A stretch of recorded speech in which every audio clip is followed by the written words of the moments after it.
Welcome to Conscious Clips and Our Time Together. Today we're going to talk about empathy. And empathy is the key skill needed to handling the fussing and fits in your life, as well as maintaining connection through conflict. Now, everybody has fits. I had 3 just yesterday. We watch baseball players have fits with other team members, with the referee.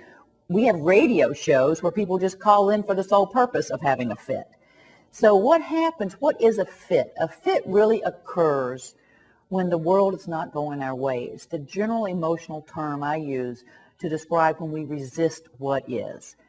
So when a 2-year-old throws a fit because you took the crayons away while they're scribbling on the floor, it's not going their way. When a 4-year-old says, I hate you because they can't have cookies before dinner, it's not going their way. When a 9-year-old slams the door because they can't have a sleepover, the world is not going their way. And this goes all the way up to a 60-year-old driving down the highway furious at someone who's got their blinkers on for the last 10 miles. The world is not going our way. So the first step, since fits occur when we resist what is, the first step in handling them is to accept what is. The moment is as it is. So when it first happens, we're going to take a breath and say the moment is as it is, as opposed to, what are you doing? What should you be doing? You should have your shoes by now. Resisting what is makes it worse. Disappointment and frustration are hard skills to handle. So one of the things we want to do is understand that when we do get upset, we get again into the lower centers of our brain and we become defensive. And we look for blame. So when a child is having a fit or when another person is having a fit, they're going to become defensive and attacking. Our job then is to take a breath and offer empathy. And now empathy is not about happying people up. One mother wrote me and said, well, I tried empathy and it didn't work. She thought she would say, oh, you seem angry, and the child's going to go, oh, yeah, okay, I'm fine now. Empathy is a skill we offer to children who are upset or to another person who's upset, to leave them with the ownership of their upset. And so when a child says, I hate you, our job is to say, you seem angry.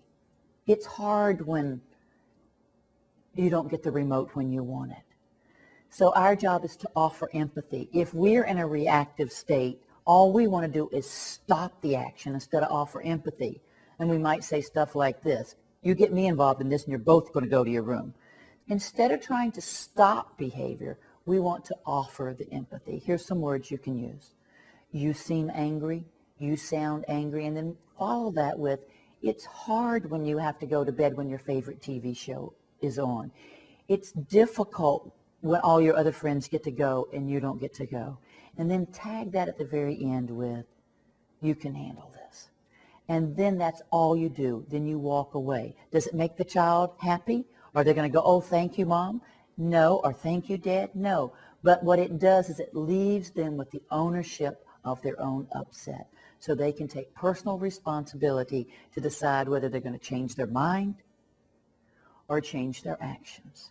By us fussing at people who are upset, they then can justify being upset because it's our fault.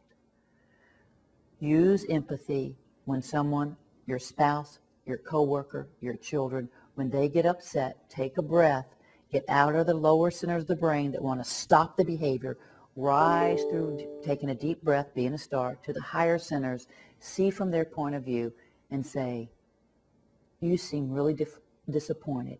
You were hoping that you could spend the night with your friends. You can handle this. So until next time, here's your homework. When you find yourself or other people upset, offer empathy. Here's some phrases to get you started. You seem angry. You sound upset. Follow that with, it's hard, and describe the situation.